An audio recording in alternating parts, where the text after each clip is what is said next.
ভাই লেখাপড়া হইতেছে না কে? কারণ আমরা লেখাপড়া করতেছি না। আমরা লেখাপড়া করতেছি না কে? কারণ আমাকে দ্বারা লেখাপড়া হইতেছে না।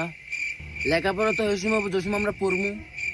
আরে লেখাপড়া তো তখন করবো যখন একটা গ্যারান্টি থাকবো, লেখাপড়া কইরা 20-25 লাখ টাকার একটা চাকরি পাবো। আছে কোনো গ্যারান্টি? আরে গ্যারান্টি না থাকলেও কমসে কম চাকরির আশা তো করতে পারি। আরে বাপের এত টাকা পয়সা নষ্ট কইরা, নিজে সময় নষ্ট কইরা খালি একটা আশার লেগা, এই আশা দিয়ে করুম কি?